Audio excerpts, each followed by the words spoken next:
ਵਾਹਿਗੁਰੂ ਜੀ। ਪੁਰਾਣੇ ਸਮੇਂ ਦੇ ਵਿੱਚ ਇੱਕ ਸੇਠ ਹੋਇਆ। ਉਹ ਸੇਠ ਜਿੰਨਾ ਦੁਨਿਆਵੀ ਤੌਰ ਤੇ ਅਮੀਰ ਸੀ, ਉਨਾ ਹੀ ਆਂਤਰਿਕ ਤੌਰ ਤੇ ਅਮੀਰ ਸੀ। ਉਹ ਕਹਾਣੀ ਵਿੱਚ ਇਉਂ ਹੁੰਦਾ ਹੈ ਕਿ ਬਹੁਤ ਕੀਮਤੀ ਘੋੜਾ ਸੀ ਉਹਦੇ ਕੋਲੇ। ਇੱਕ ਦਿਨ ਅਚਾਨਕ ਉਹ ਘੋੜਾ ਗਾਇਬ ਹੋ ਜਾਂਦਾ ਹੈ। ਬਹੁਤ ਕੀਮਤੀ ਸੀਗਾ, ਬਹੁਤ ਜ਼ਿਆਦਾ ਵਧੀਆ ਸੀ। ਜਦੋਂ ਆਸ-ਪਾਸ ਲੋਕਾਂ ਨੂੰ, ਰਿਸ਼ਤੇਦਾਰਾਂ ਨੂੰ ਪਤਾ ਲੱਗਦਾ ਹੈ, ਸਾਰੇ ਸੇਠ ਦੇ ਘਰੇ ਆਉਂਦੇ ਆ, ਅਫਸੋਸ ਕਰਦੇ ਆ, ਦੁਨਿਆਵੀ ਤੌਰ ਤੇ ਜਿਵੇਂ ਕਹਿੰਦੇ ਆ ਵੀ ਬਹੁਤ ਮਾੜਾ ਹੋਇਆ। ਪਰ ਸੇਠ ਦਾ ਕੀ ਜਵਾਬ ਸੀ? ਸਭ ਉਹਦਾ ਹੁਕਮ ਹੈ, ਜੋ ਵੀ ਕਰੂਗਾ ਪ੍ਰਮਾਤਮਾ ਠੀਕ ਹੀ ਕਰੂਗਾ।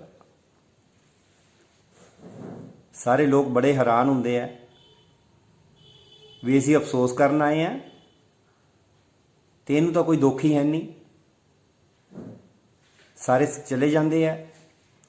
ਔਰ 5-7 ਦਿਨ ਬਾਅਦ ਕੀ ਹੁੰਦਾ, ਉਹ ਇੱਕ ਘੋੜਾ ਜਿਹੜਾ ਬਹੁਤ ਕੀਮਤੀ ਸੀ, ਵਧੀਆ ਨਸਲ ਦਾ ਸੀ, ਉਹ ਆਪਣੇ ਨਾਲ ਦੇ 5-6 ਹੋਰ ਘੋੜਿਆਂ ਨੂੰ ਨਾਲ ਲੈ ਕੇ ਸੇਠ ਦੇ ਘਰੇ ਵਾਪਸ ਆ ਜਾਂਦਾ। ਆਂਢੀ ਗੁਆਂਢੀ, ਬੜੇ ਰਿਸ਼ਤੇਦਾਰ ਬੜੇ ਹੈਰਾਨ ਹੁੰਦੇ ਆ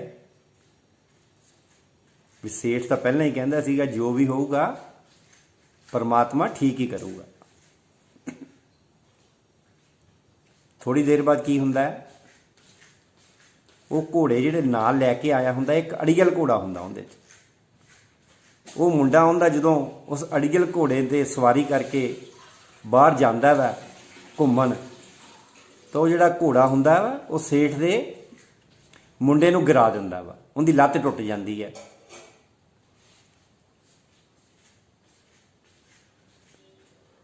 ਲੋਕਾਂ ਨੂੰ ਲੱਗਿਆ ਵੀ ਹੁਣ ਅਸੀਂ ਜਾ ਕੇ ਗੱਲ ਕਰਦੇ ਹਾਂ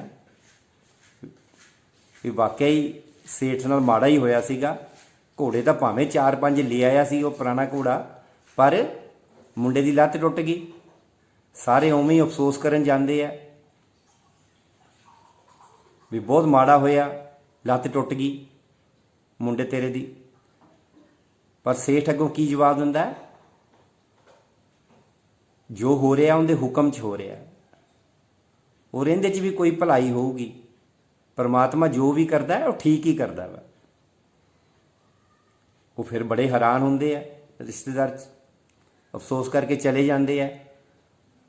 ਥੋੜੇ ਦਿਨਾਂ 'ਚ ਕੀ ਹੁੰਦਾ, ਉਹ ਜਿਹੜੇ ਰਾਜ ਦੇ ਵਿੱਚ ਉਹ ਸੇਠ ਰਹਿੰਦਾ ਹੁੰਦਾ ਵਾ,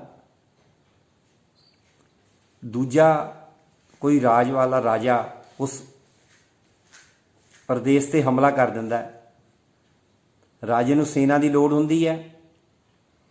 ਹਰ ਇੱਕ ਘਰ ਦੇ ਵਿੱਚੋਂ ਜਿਹੜਾ ਵੀ ਨੌਜਵਾਨ ਮੁੰਡਾ ਹੁੰਦਾ ਉਹ ਲੈ ਕੇ ਜਾਂਦੇ ਆ, ਪਰ ਸੇਠ ਦਾ ਮੁੰਡਾ ਜਿਹਦੀ ਲੱਤ ਟੁੱਟੀ ਹੁੰਦੀ ਹੈ ਉਹ ਘਰੇ ਹੀ ਬੈਠਾ ਰਹਿ ਜਾਂਦਾ ਵਾ। ਹੁਣ ਜਦੋਂ ਯੋਧੇ 'ਚ ਜਾਣਾ, ਲੜਨ ਲਈ ਜਾਣਾ, ਉੱਥੇ ਜਾਣ ਦਾ ਖਤਰਾ ਤਾਂ ਹੁੰਦਾ ਵਾ। ਸਾਰੇ ਕਹਿੰਦੇ ਵੀ ਯਾਰ ਸੇਠ ਤਾਂ ਵਧੀਆ ਗੱਲ ਕਰਦਾ ਸੀਗਾ ਵੀ ਜੋ ਵੀ ਪਰਮਾਤਮਾ ਕਰਦਾ ਠੀਕ ਹੀ ਕਰਦਾ ਹੈ, ਇਹਦੇ ਨਾਲ ਤਾਂ ਸਾਰਾ ਕੁਝ ਹੀ ਠੀਕ ਹੁੰਦਾ ਵਾ। ਇਹ ਹੈ ਉਸ ਪਰਮਾਤਮਾ ਦਾ ਹੁਕਮ, ਉਸ ਦੀ ਰਜ਼ਾ। ਗੁਰੂ ਨਾਨਕ ਦੇਵ ਜੀ ਨੇ ਜਪਜੀ ਸਾਹਿਬ 'ਚ ਲਿਖਿਆ, ਤੀਰਥ ਨਾਵਾਂ ਜੇ ਤਿਸ ਭਾਵਾਂ, ਵਿਨ ਭਾਣੇ ਕੇ ਨਾਈ ਕਰੀ, ਜੇਤੀ ਸ੍ਰੇਸ਼ਟ ਉਪਾਏ ਵੇਖਾਂ, ਵਿਨ ਕਰਮਾ ਕੇ ਮਿਲਾ ਲਈ। ਜੇ ਮੈਂ ਉਹਨੂੰ ਭਾ ਗਿਆ, ਜੇ ਉਹਨੂੰ ਮੈਂ ਜੱਚ ਗਿਆ, ਫਿਰ ਮੈਂ ਤੀਰਥ ਨਾ ਗਿਆ। ਤੇ ਜੇ ਉਹਨੂੰ ਮੈਂ ਜਚਿਆ ਨਹੀਂ, ਮੇਰਾ ਕੰਮ ਜਚੇ ਨਹੀਂ, ਮੇਰਾ ਜੀਵਨ ਵਧੀਆ ਨਹੀਂ ਲੱਗਿਆ, ਫਿਰ ਮੈਂ ਜਿੰਨਾ ਵੀ ਪੈਸਾ ਇਕੱਠਾ ਕਰ ਲਵਾਂ, ਜਿੰਨੇ ਵੀ ਤੀਰਥ ਨਹਾ ਆਵਾਂ, ਕਿੰਨੇ ਵੀ ਵਧੀਆ ਕੱਪੜੇ ਪਾ ਲਵਾਂ, ਫਿਰ ਕੋਈ ਫਾਇਦਾ ਨਹੀਂ। ਪੂਰੇ ਸੰਸਾਰ ਦੇ ਵਿੱਚ ਜੋ ਵੀ ਕੁਝ ਮਿਲਦਾ ਉਹ ਕਰਮ ਨਾਲ ਮਿਲਦਾ ਵਾ। ਕਰ ਪੈਸਾ ਇਕੱਠਾ ਕਰਨਾ ਹੈ, ਕੋਠੀ ਬਣਾਉਣੀ ਹੈ, ਕਾਰ ਲੈਣੀ ਹੈ, ਹਰ ਇੱਕ ਚੀਜ਼ ਦੇ ਲਈ ਕਰਮ ਕਰਨਾ ਪੈਂਦਾ। ਪਰ ਉਸ ਪਰਮਾਤਮਾ ਦਾ ਦਵਾਰ ਉਹ ਮਿਲਦਾ ਵਾ ਅਕਰਤਾ ਬਣ ਕੇ, ਉਸ ਭਾਣੇ ਨੂੰ ਸਮਝ ਕੇ, ਉਸ ਦੇ ਹੁਕਮ ਦੇ ਵਿੱਚ ਰਹਿ ਕੇ। ਜਦੋਂ ਉਸ ਦੇ ਹੁਕਮ ਨੂੰ ਮੰਨ ਲੈਂਦੇ ਹਾਂ ਅਸੀਂ ਵੀ ਜੋ ਕਰਦਾ ਹੈ ਉਹ ਠੀਕ ਕਰਦਾ ਵਾ,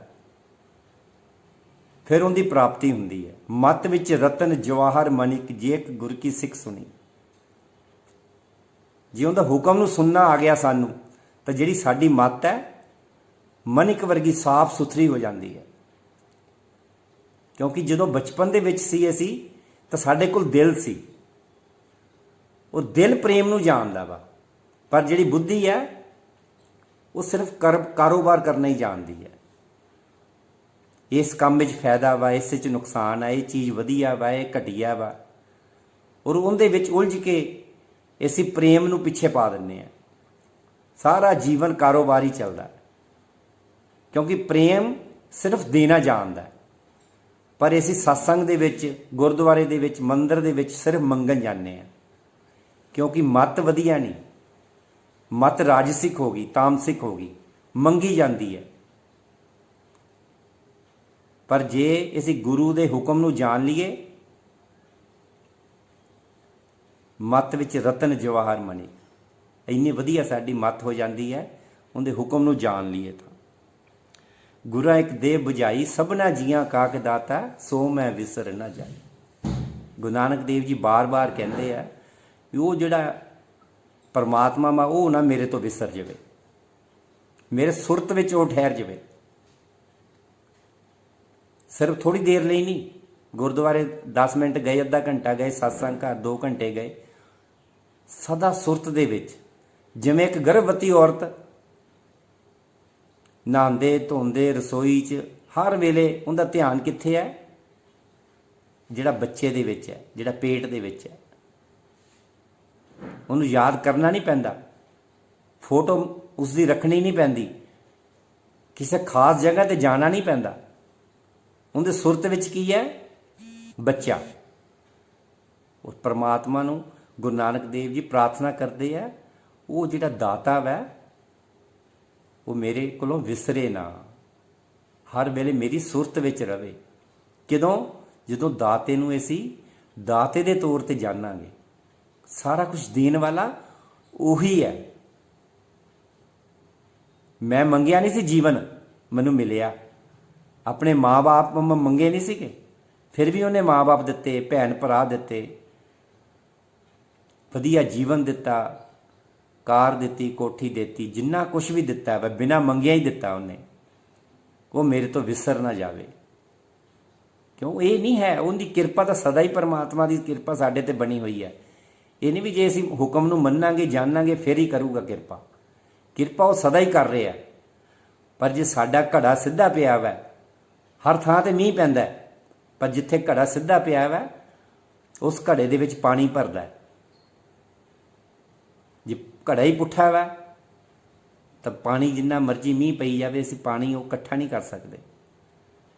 ਜਦੋਂ ਅਸੀਂ ਉਸ ਹੁਕਮ ਨੂੰ ਜਾਣ ਲੈਂਦੇ ਹਾਂ, ਉਸ ਦੀ ਕਿਰਪਾ ਨੂੰ ਅਸੀਂ ਸਮਝ ਲੈਂਦੇ ਹਾਂ, ਫਿਰ ਸਾਡੇ ਕੋਲੇ ਇੰਨਾ ਪ੍ਰੇਮ ਹੋ ਜਾਂਦਾ, ਸਾਡਾ ਘੜਾ ਭਰ ਜਾਂਦਾ।